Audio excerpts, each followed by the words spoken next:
Hi, everyone. Welcome to another episode of Second Act Actors. I'm your host, Dr. Janet McMorty, and I'm still a medical doctor simultaneously trying to pursue a career in acting. Thank you so much to everyone who came out for the ACE conference last weekend. It was wonderful to meet so many of you in person. And thank you to those of you who reached out who saw our live stream online. It's just so great to connect with people. I loved it. We had such a great time, Chelsea and I. We have a recording of the show that I will be posting as a bonus episode for you to enjoy. That'll be coming up in the next couple weeks when I, get around to editing that stuff after I rest for a long time. My guest this week is Stephen Walker. Stephen is a wonderful Australian actor who is a self-proclaimed, I think he said 7th or 8th act actor. He's had a myriad of wonderful careers that have helped influence his acting career. He has been a police detective with the Australian Federal Police. He's been a career coach. He's a dad. And being a dad was actually pretty formative for him switching into a career in acting because his son loves to act and was like, Dad, why aren't you doing this as well? I remember something very similar happening to me when I was growing up, my mom going to get her master's degree and saying, you know what, I had to get my master's degree before Janet did. Anyways, Stephen has a wonderful story. He's an absolute gem of a human being. Please enjoy the hilariously wonderful Stephen Walker.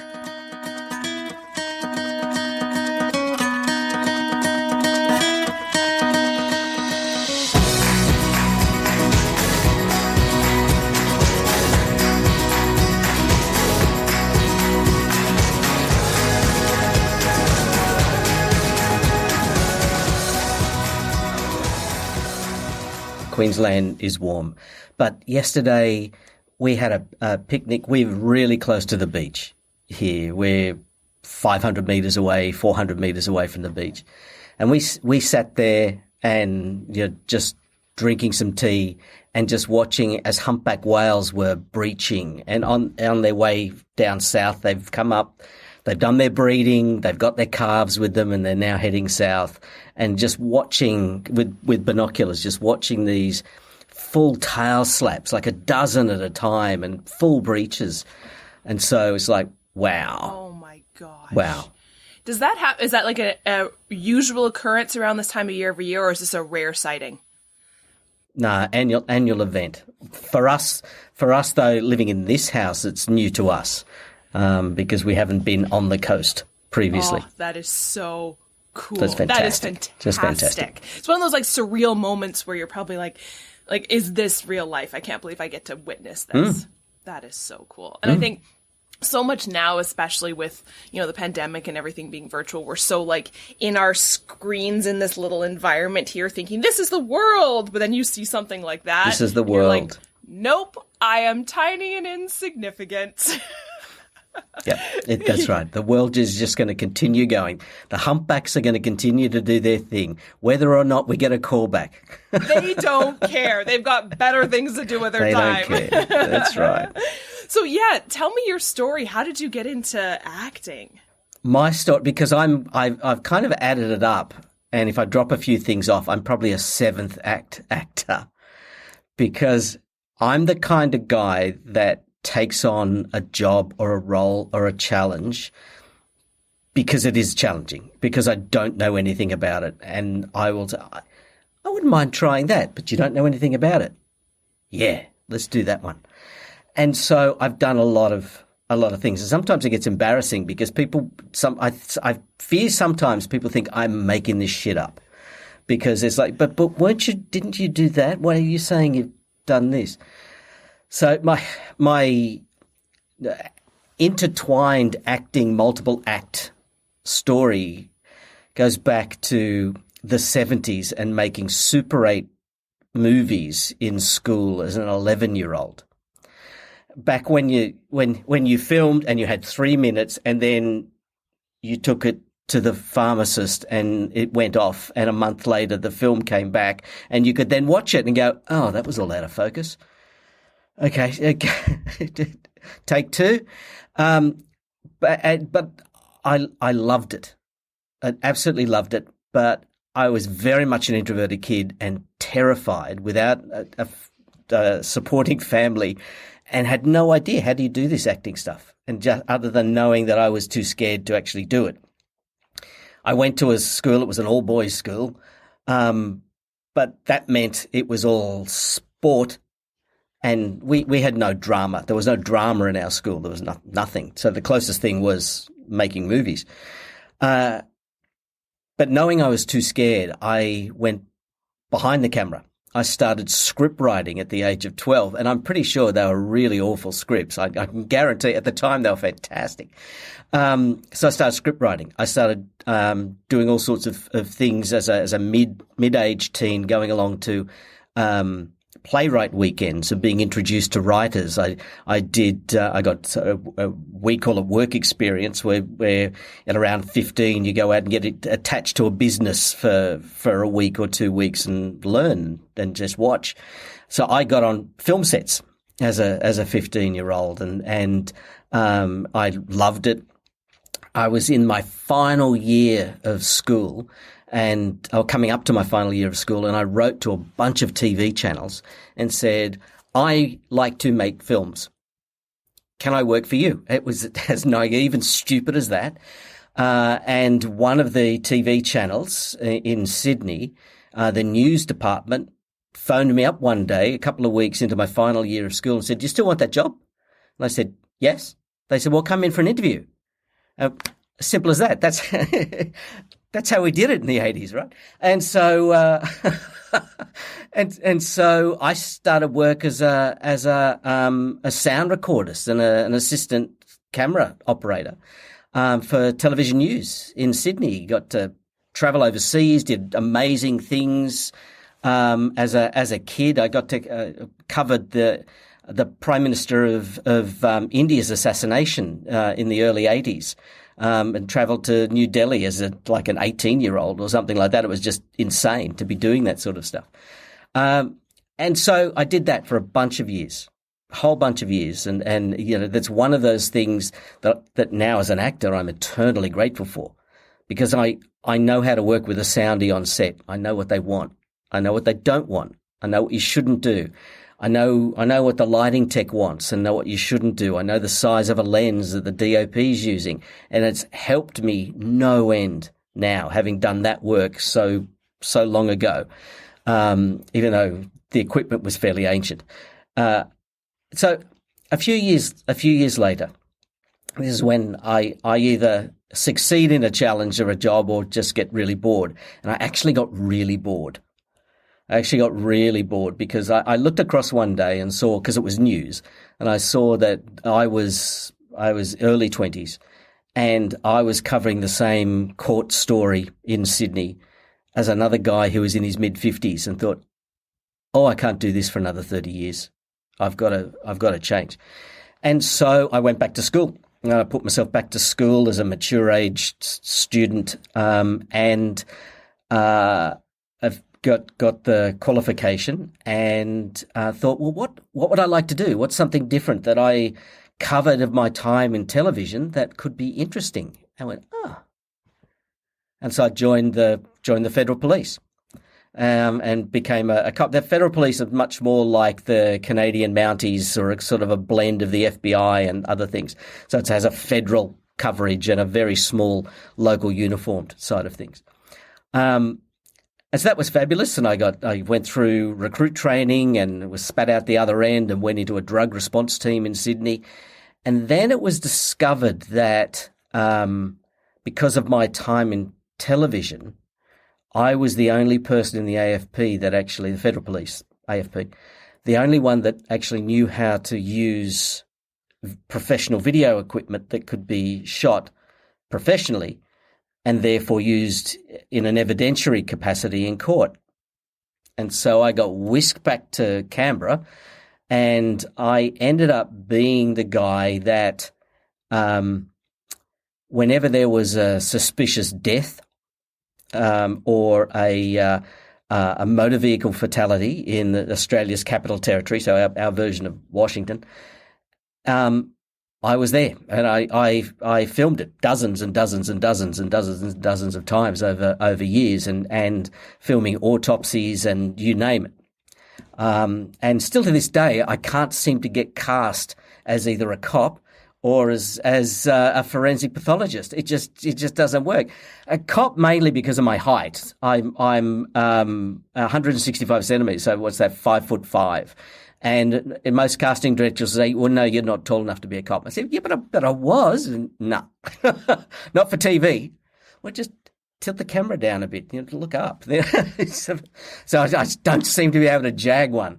I keep getting cast as priests, oddly enough, which is just a very, very strange sort of typecasting. So anyway, so I did the police for a very long time, and then I moved from police into more mainstream public service or civil service, and ended up working in international aid, and was a diplomat for a number of years in Thailand.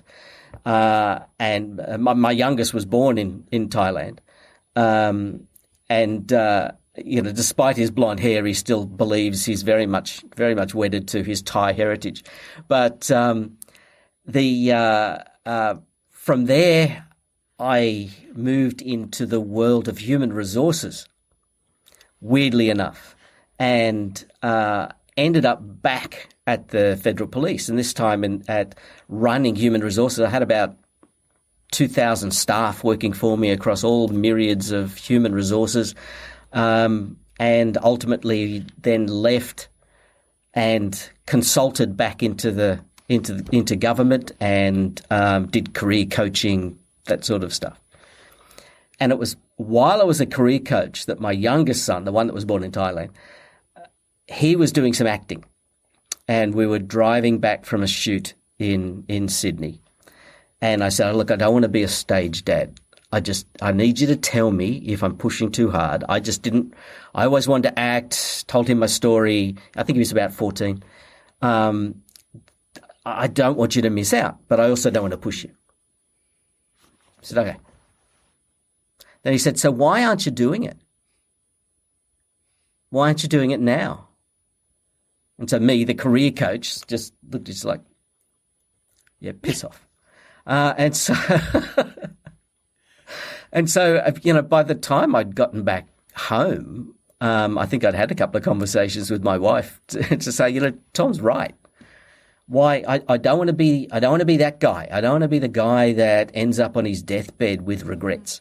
I don't want to be the guy that says, "I just would have loved to have done this," or, none of us should go to our deathbed and wishing that we'd spent more time in the office doing, terrible work for somebody else. And so I was in a position that I could start to just wind down that consulting work and go, okay, acting. I've got a slight insight from decades earlier and a slight insight from helping my son navigate the world of agents and sets and casting. Now I got to do it. The little bugger beat me. He got an IMDb credit before I did, as it turned out. Curse him. But so since that point, which was probably 6 years, he's just turned 21. So so it must have been 7 years ago. That I've started to I've just dialed it down and lifted everything up, and now it's the only thing that I do. Well, that now, and of course, I can't just sit still with acting, so I do voiceover, and do a lot of back to my roots of 12-year-old screenwriting as well. So, which is very exciting at the moment. Last week I picked up first place in the New York City Midnight Short Screenwriting Contest. So I was pretty excited about that as my first ever competition to enter. Congratulations. So that's going great guns. That's awesome. Thank you. Yeah. My topic, my genre was political satire. And I got the assignment, political satire set in a dairy. I was like, how the hell do you do that? Anyway, it worked. It worked. So yes, I'm doing all manner of things now. So it's a very long and convoluted journey that got me there, but here I am and just loving it. It's what an incredible story. Like, I love the fact, and I'm laughing, and I know you've probably done a lot of laughing, that you were a legitimate career coach, and it took your son being like, hey, why aren't you doing the thing that brings you passion? That's right. Well, it's that whole idea, plumbers have leaky taps. It's just what happens. Doctors are the worst patients. That's right. Go see someone about it, doctor. Yeah. It's so true. So, okay, so that was you said about 6 years ago, that kind of the pivot turned. Yeah, it must have been 6 or 7. I kind of lose count. Because at my age, the weeks go very fast. What I really liked, what you said right at the beginning, was talking about how, the challenge of something new. I definitely resonate with that. And I think what I find is the biggest, and I don't like to use the word burnout because I think we use burnout as this big buzzword these days. But the biggest thing for me that made me realize I needed to start learning something new was when I made the realization that it's the learning that I like, because the learning is what brought me to medicine, right? I love school. I love learning new things. And when I was getting antsy and not realizing, I'm thinking, why am I antsy? It's because you kind of get that 7-year itch in whatever career life you're in. And for me, it was because there was no new things to learn. Or I just wasn't motivated to learn new things anymore. It was just getting stagnant. Yes. Well, I think it goes to one of the similarities to me between any of my other work that I've done and acting. And that is that I believe that in anything that you do, that if you're comfortable and you're cruising, you're not growing. You're not growing. And for me, that means boredom. And I believe it's the same with acting. And if you're cruising and it's like, oh yeah, these are easy. That's a snap. It's a breeze. Then maybe you're not learning. Maybe you're not challenging yourself. Maybe you're not pushing yourself to take the risks that you need to.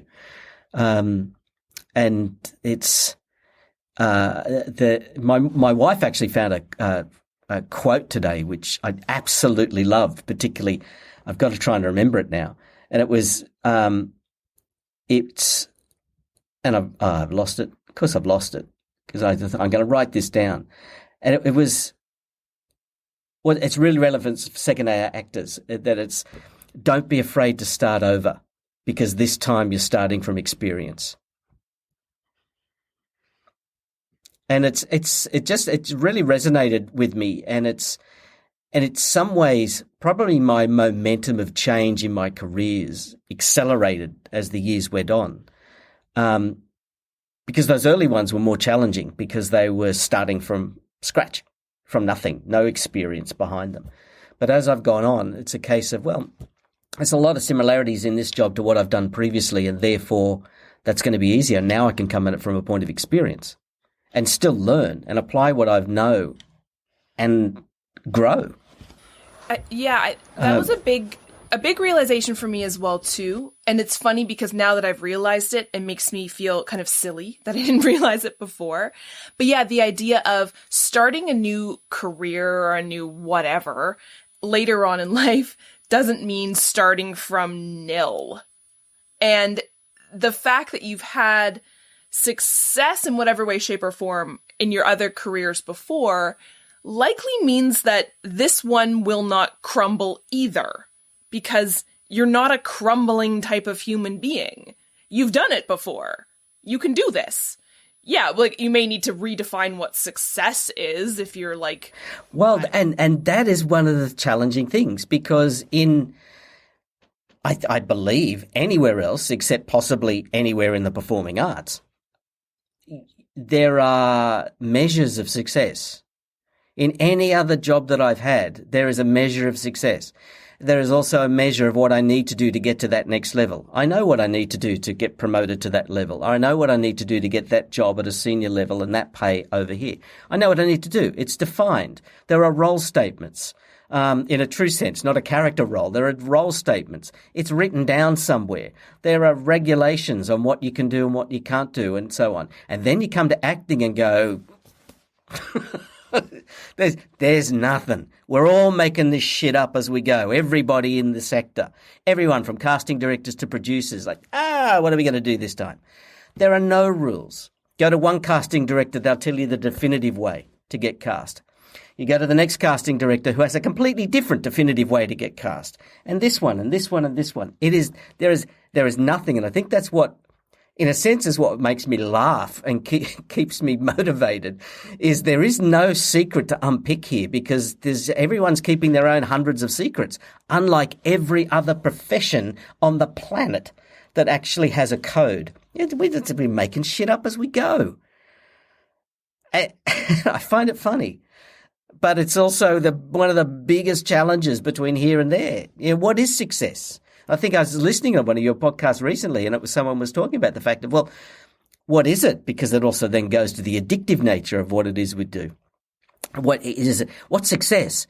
Is it that I've got that co-star role, or that extra role, or that guest role? Is it the fact that I'm just thrilled that I can be playing this character today in a workshop? Is it what is the success? For most of us, and most of us is not going to be, it's not that Oscar. It's about something else. It's that opportunity to pretend, to play a character, even if it's just in an audition or a rehearsal or something. There's no industry level of success that I can pin on. So there's no benchmarks. So I just got to make it up.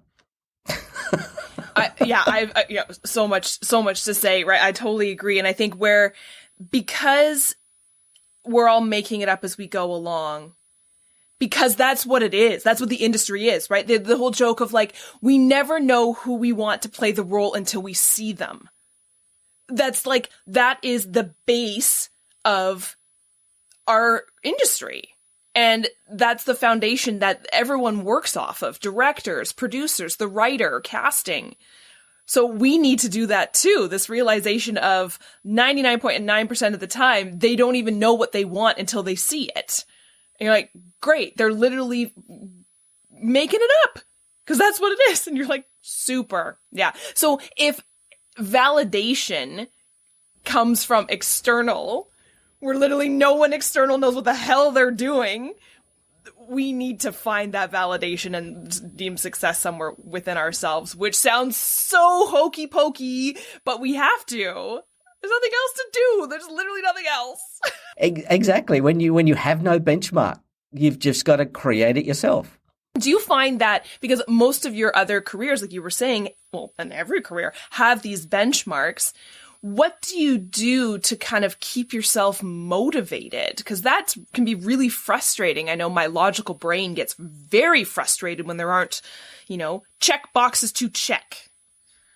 Yeah. Yeah. And when I switched off the other work completely, I said, right, okay, so here we are in my studio, not this one, but another one. And I was like, okay, so for me not to go stir crazy and just accidentally default to sitting in front of Netflix and binging and pretend it's research, what do I need to do? And I need to, if the industry can't give me the benchmarks, I need to create some benchmarks, and I give myself some daily benchmarks. So I came up with a list. And I came up with a list of things, and I laminated it, because once you've laminated something, it's there, it's permanent. Yeah. It's permanent, that's right. It's like a consultant. You've got to laminate your costings and what your charge out rate is, so that way it's real. And so I had things in there. So what was it? And I wanted to look at this new career of acting as holistic. And so what was I doing for my mind? What was I doing for my body? What was I doing for my acting, my craft? What was I doing for my career? And so the sorts of topics might have been, have I meditated today? Have I exercised? But then the more important stuff, have I read a script? Have I learnt some lines? Have I done something, put something down in front of the camera just to play, even if it was just for microphone testing or for lights or something like that? What have I done? What have I done for the career side? So, my branding or my headshots. What have I done for my casting sites? What have I tweaked? Have I Have I written off to a casting director to say, hey, this is my latest thing. How are you? Great. What have you been doing since the last, whatever it might be that's focused on career. And so I religiously did these things every day to get them into a position of habit. And now I don't need the list because I have so many things in my day that I work on or play with and just keep going. And I find things to motivate me. I'll do things like self-tape May, for example, that Audrey does. But I take it to the next level. I did 32 tapes in May. So I push myself to those things. So third year running, I'm in the World Monologue Games, and I'm in 3 categories now that they're just kicking off. I'll do things like script writing now and enter them in competitions. And so if there's nothing there, I can't wait for things to come to me. And that's kind of been my ethos anyway across all of my work. I create them or make them and chase them, really. And that's what keeps me motivated, because if I sat here waiting for my agent to call about the auditions that aren't coming, then you'd go mad. Who would do it? Who would do it? So if I'm not actually out there working and actively being a working actor, then I'm in my studio pretending I'm a working actor. For a lot of people, so habit building, right? Like we know medical school, we learned about this. To build a habit, you have to have like a reward. There has to be a reward there, whether it's something as silly as like, I will brush my teeth every night because the reward is like clean teeth. To build a habit within acting, a lot of people, and my brain, when I was hearing what you were doing, defaulted to the reward is financial. The reward is I will be making money in the future as an actor, being a working actor because of all of this. That's the reward of building the habit. But that's not guaranteed. Like, that's not the reward it can be. So like on like days when you're like low, as it happens with everyone, and you're not it can be frustrating. What do you feel like within yourself? Like, how do you reward yourself with the habits that you're doing? Sometimes for me, it's defaulting to the that original list, and it might be, as we were talking earlier, it might be just being able to walk a few hundred meters and sit down at the beach and just enjoy the pleasure of humpback whales jumping out of the ocean, and just sit and just think, this is what a fortunate life, whether I'm acting or not acting. And I don't know whether that answers your question. I also live vicariously through the rewards the rewards I get from my 2 sons, who are professional circus performers. So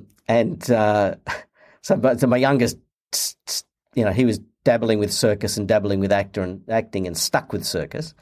But my eldest is currently on a plane on his way back to Australia from Berlin, where he's been performing. And I feel just so immensely proud of being able to have 2 boys that I've been able to instill the same ethos, the ethos about don't have any regrets and enjoy life and do what you want to do. Don't do what other people want you to do. And so both boys in August, their troupe opened the Edinburgh Festival.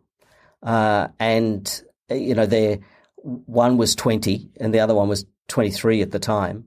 And they're doing what they love, and they're getting standing ovations every night. And someone's paying them to be in another country and explore and enjoy the world in this post-COVID environment. And they're just loving it. And so sometimes, to me, maintaining the ethos that I do is important, because it still sets an example for my boys that you can have this life, and it can be really rewarding in the performing arts. Even if it doesn't pay consistently or it doesn't pay well, you can still have this life in the performing arts. That's just lovely, right? Like, and it's, I think we forget how important legacy is, right? In whatever way we define legacy, children or just the people we impact around us, right? Like that's lovely. Has there been anything that surprised you about the entertainment industry? In virtually everything I've ever done in my life, I've had control. And I'm yet to find it in this industry. I don't have the control. I don't know who has the control. I'd like to meet that person and say, hey, can you share a bit of that control? It's like and so it was a real surprise. It's like, surely you can, no, you can't. Okay. Can you?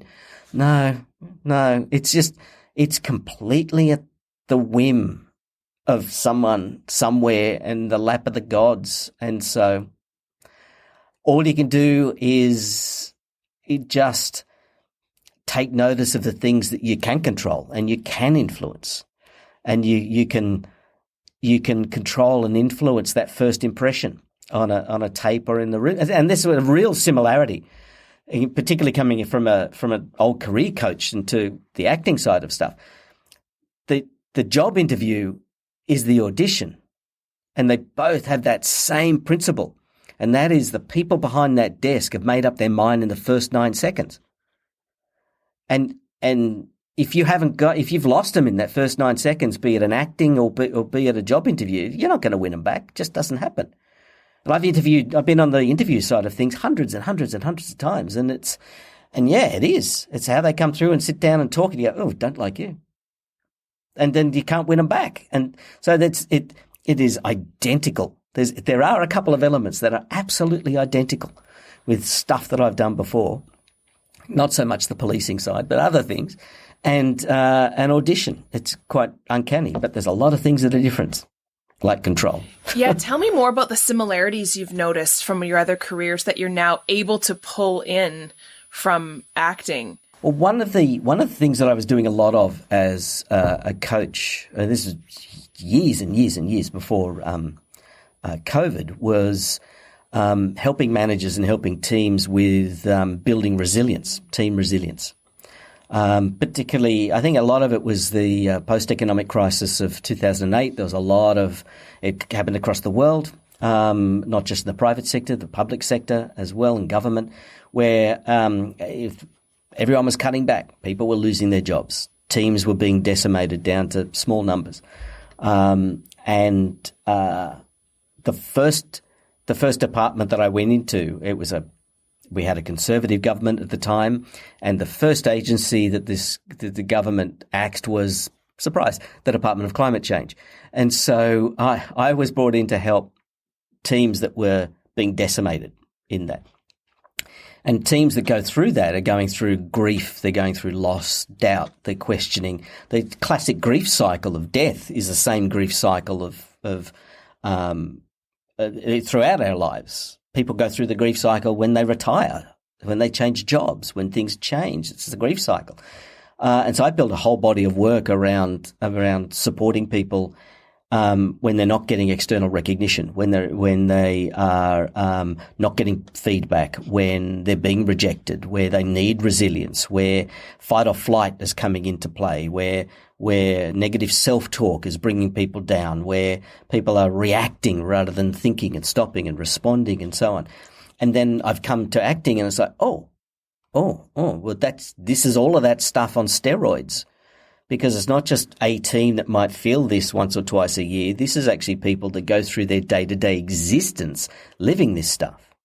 And if people from certainly some of the stuff that I was learning and I was working with people on, particularly around, organizational stress. And if you the body's designed, as you would know, the body is designed to actually have moments of stress. We need it. It gets things firing, cortisol happening, adrenaline happening, all sorts of things are happening, but we're not meant to stay in that state. We're meant to come out of that state. And there's all sorts of reasons why if we get to deliver a speech in public that we feel sick, it's because, the cortisol is happening and we're feeling stress and the body's saying we're not going to digest now, we're just going to focus on this fight or flight thing, like look around, where's the bear, where are we going to run from? Our immune system is compromised, and all of these things happen. And of course, in an interview and in an audition, the brain only wants to make a decision that says, do I run? Do I fight here? I'm not, if I want to actually talk about the profit yield in a given quarter, that's not going to come in an interview. And if I have to remember my line and when I actually need to hit my mark and turn, but I'm shit scared because the cortisol's happening, it's the same thing. And so I've found that I've been able to provide that insight for myself as well. And one of my old resilience workbooks that I put together, sort of hand-picking, pop psychology from all over the place around this stuff, I adapted for actors to actually get out to actors that I know and say, hey, this sounds like you might be getting, it's a lot of negative self-talk I'm hearing. Have a read of this. Have a look at chapter, or not chapter, it's not that big, page 23. And so what's real for the real world out there, the other working platforms around stress, resilience, well-being, mindfulness, is doubly so for acting. And I've found that fascinating because I had thought I would be able to come into this world of acting and it would all be unicorns and butterflies and everyone would be happy. Because that's what it looks like on screen. But no, that's not correct. Yeah. I love talking to people about that type of thing because I work in sports medicine, which, 99% of my patients aren't like elite athletes. I do have elite athletes, but 99% of them are, kind of weekend warriors, repetitive strain injuries, chronic pain. And it's the same thing, right? Like if you're in a society that constantly promotes high levels of stress, as we have, your body is constantly producing inflammation, thinking that it needs to heal these wounds that the bear is going to inflict on you, right? But there is no bear. There's going to be no tissue trauma, but our stupid brain doesn't know that. We haven't evolved enough yet. So we've got inflammation coursing around our body, which produces chronic pain because we're in constant levels of stress, because our society is like, you need to hustle. And we feed that. We feed it. Yeah, exactly. We feed it. We take an anti-inflammatory pill to try and fix that. And we're tired. So we drink caffeine and we eat sugary foods and we wonder why we're awake at night and we're trying to catch up when we go to bed. So we're on our phone and it's keeping us awake because we're not getting the triggers in our brain to say go to sleep. And with all of that inflammation, cancer rates go up. Gastrointestinal issues go up. Stroke goes up. Obesity goes up. Problems, all the sexual plumbing seizes up, everything. And it's the same, or as I believe, it's actually more intense in the our industry than it is in mainstream industry. I'm not surprised because of how I think, because there's no control, right? There's no control. There's no control. That's right. And if you don't have a way to give yourself, like we were talking about earlier, internal validation and internal control, then it's just, overwhelming. Well, an accountant can work in one organization and not like that organization or get bad feedback or be very stressed. And then they can apply for a job and become an accountant in another organization. And they're still an accountant. But an actor's an actor. Where are they going to go? So we're stuck in that loop. There's no I don't want to say there's no escape because it sounds terrible, because we all still love doing what we're doing. Despite all of that, we still love it and we're drawn to it. We're drawn to it and we're addicted to it and we don't want it to stop. Just give us more. What is it for you about acting that keeps you here? Like, what was the love back when you were a kid and what is the love now? I think one of the things, I'm probably a bit of a heretic here, because I've spent, I don't know, like all of us, I spent thousands and thousands of dollars doing all manner of courses because I felt like I've needed to play catch up. Not coming through the film school, I need to play catch up. I've got 30 or 40 years to catch up here, so I need to spend some money. I need to invest some money. And again, it's a bit like talking about the casting directors. This is the way that you'll do it. There's every guru out there, and there's big name gurus out there that a lot of big name celebrities use as their gurus. And I don't, and not a lot of it resonates with me. And it may be because of having second act life experiences that it's not about, to me, I find it extremely easy to pretend, to actually have an imagination. What if? Okay, that's easy. So I don't know. So the thing for me that I just enjoy the most is it's just that it is about pretending, not being so completely invested, not being so completely invested in an audition or a callback. That's, I must have this. I really want this. I need this. It's really about, and I did hear this from a casting director once. It's every audition's a chance to be that character and pretend just for a moment. And maybe you get a chance to come back and pretend to be that person again and then do it again on a regular basis. But if not, you've had a chance to pretend and you've had fun and maybe they've remembered you. And so I try not to get too caught up in putting everything on the line for that one role or that one gig. I mean, yes, there's been lots of things I haven't got that have just been fantastic to have gotten.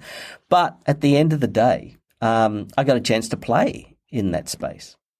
And I'm not 100% sure that I actually answered your question. That is literally the answer to the question of how do you get rid of the cortisol? There it is. It's play, right? It's play. It's what we were like as children when we didn't, like, it's play and it's imagination and it's exercise, right? It's the modern day. We're not going to fight the bear. We're going to flee from the bear in a beautiful, creative way. Do you have any favorite moments in your acting career so far, on set, auditioning, or anything like that? Look, one of my favorite moments. It hasn't been released. It's a Jim Henson movie that's meant to be released this year, and I haven't seen where it's at. And I do play. I play someone that needed 4 hours in the makeup, 4 or 5 hours in the makeup chair every morning. Let's put it that way. And then one morning, the director's assistant, so his personal assistant, just rocked up as I was sort of halfway through my makeup. Said, "Oh, has anyone spoken to you about your lines today?" Now, this particular role, there was myself and there was 5 others, and they weren't speaking in this feature film. They were heavily in this feature film, but they weren't speaking. And she said, "What? Has anyone spoken to you about your lines today?" And I said, "My what? What lines?" She said, the director, there's a scene for you. It wants you to take these lines. You're going to be working with the dialect coach. And so we'll see you on set at 10. And so it was, I was playing, like a creature version of this other character who had been in multiple scenes. And I needed to be able to match his voice and accent at pace. This particular nuanced British accent, I needed to be able to match it. And we spent all morning just matching it, talking really fast as you possibly could to be able to talk, but in a really, And so we actually get onto we get onto set. And so I'm heavily in my makeup. I've got false teeth in. I've got creature contact lenses in. I've caught the lead in a big fishing net. We're on a platform. There's a camera looking up. I've got to be wrestling him to the ground, delivering my lines at pace in the accent and sounding like the other guy, with the lines that I've just got about an hour or two beforehand. And not only that, but my 5 other creature companions were piled on top of us. And so then we did the first run through, and I'm just there, I was just focused, like, I got to get the words out, I got to get it at speed, I've got to make it happen, I've got to, and not embarrass myself. And they said, yep, great. So, Steve, what you've got to be doing is you've just caught him, so don't forget you've got to have some movement. Oh, yes, I forgot my movement. Yes, let me get my movement in there. And then I couldn't quite get the line out. I was like, oh, my God, this is just going to go bad. And I got the line out, then we got the line out, then we got the line out, and then it was just like, magic. Director said, nailed it, perfect, brilliant, thanks, moving on. And so, I mean, I've had lots of other speaking roles, but it was something about this one, and just, again, the challenge of saying, can you take these couple of paragraphs of text, do it in an accent, do it fast, make your voice sound like the other actor, and do it within the next couple of hours because we're on set while you're in your prosthetics and your false teeth and your anything. So it's kind of like, I have kind of thought of that. What is a measure of success for me? Going back to our earlier conversation, and that one scene, even though I haven't seen it, and we all know it could well be dropped, doesn't matter. I did it. And do you think it was your prep, not just on the day, but everything you do in your business career as an actor, the laminated sheet, that, like, you're prepping, that made you confident that you could do this? I think 2 things helped. The thing that I have enjoyed, and I believe that it's, we know to keep the brain elastic. It's in older people, it's do Sudokus and crosswords and things like that to keep things going. To me, the best way to keep your mind active is learn lines. Learn lines. Just learn lines for the hell of it. Learn lines. I'm pretty good at being able to learn lines pretty fast. And so the preparation that got me into that scene was the ability to get off book pretty fast. Sometimes, depending, if the writing is good, I'm off book very easy. If the writing is shit, no amount of effort is going to make me resonate with what's being said there because it just is bad English. But anyway, this was good. This was fine English. I also do a lot of accent work with my voiceover world, and a lot of gaming, a lot of audio books that require different accents. And so I work on my accents, and that helped. Even though this was not an accent that I was 100% familiar with, it was still in that nuanced British accent style to be able to get into that space and talk a little bit like that. Even though it's not an Estuary accent, it was still something like that, so you can get in there quite okay, not too hard. So I was able to do it. So in a sense, those 2 bits of preparation that I'd been doing for years helped me on the day. Plus also that idea and some of the techniques about resilience and trying to, I did my Amy Cuddy power stance before going in there and did all the things that you do to go, okay, breathe deeply, be mindful. Okay, here we go. All helped. It's like running a marathon, right? Like, I think the muscle memory is there if you work on getting the muscle memory to be there. And I think we the global we, I think don't think of creativity in the same, and prepping for that the same way we think of like, again, like training for a marathon. Because I think acting looks so nice and easy, but you got to train it. Otherwise, when you get on set, it's just going to be overwhelming. Absolutely. And I think I love that resilience piece. You've got to train with self-tapes, and you've got to train to be able to do a callback on Zoom or an audition on Zoom. You've got to be able to know how to do it. There's no patience anymore.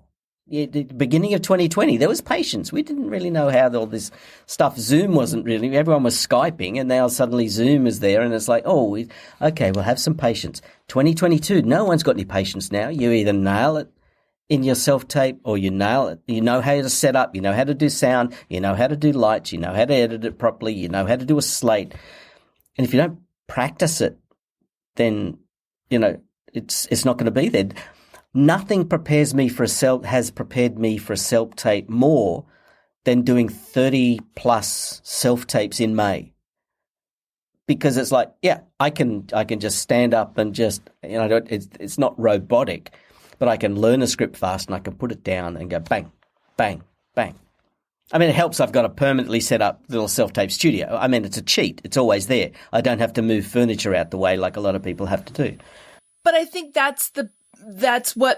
where we can where we can get our claws into some control, right? Where we can try and figure out, yes, how can we make this like another job with benchmarks? It's that, right? Those are the benchmarks. Those are the things that you need to check off in order to be successful at the career. You need to get a degree to become an accountant. You need to be able to have a self-tape studio available to you, boom, on a whim, to be a successful actor. There's the control we can kind of go, yay! Yep. And certainly what I find, and anyone I speak to says exactly the same thing, your chances of a self-tape increase the further you are away from home. Yes.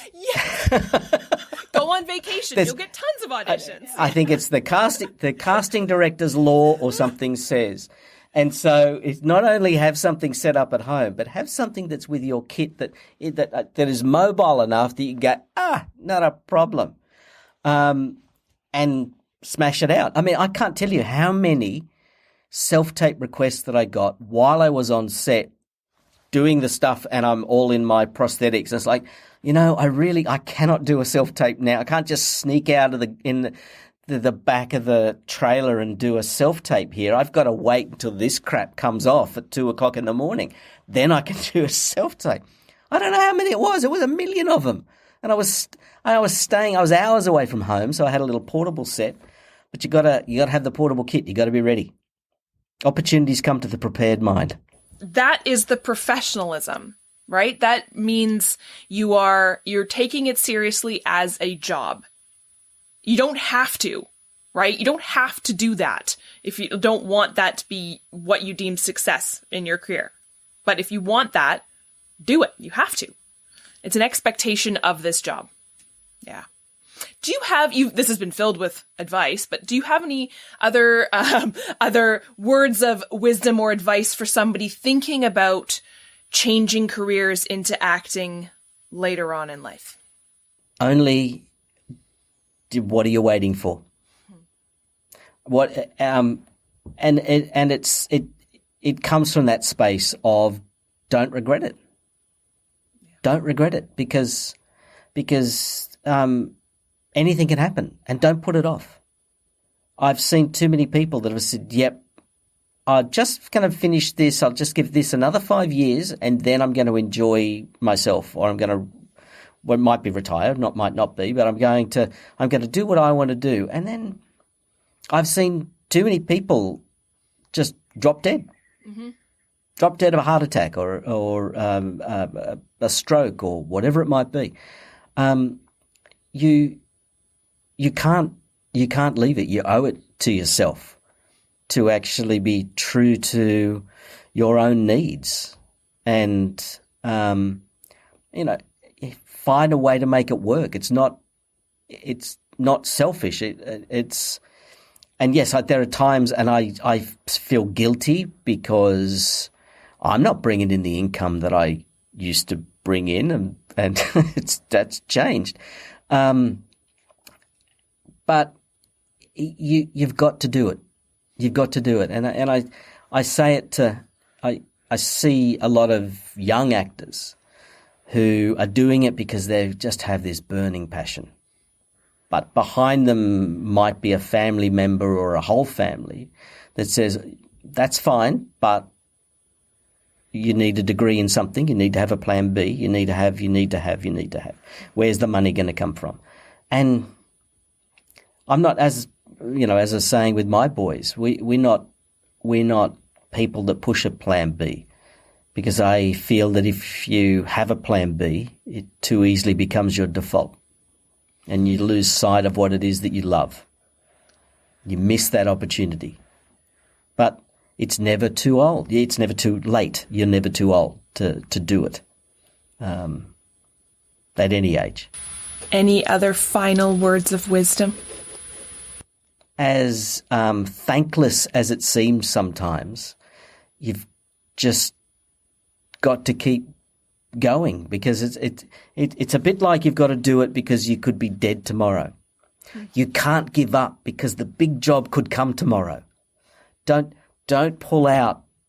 Don't pull out because you don't know what's around the corner. Don't give up. Don't give up on yourself. Don't give up on the dream. Just keep going. Keep going and enjoy it.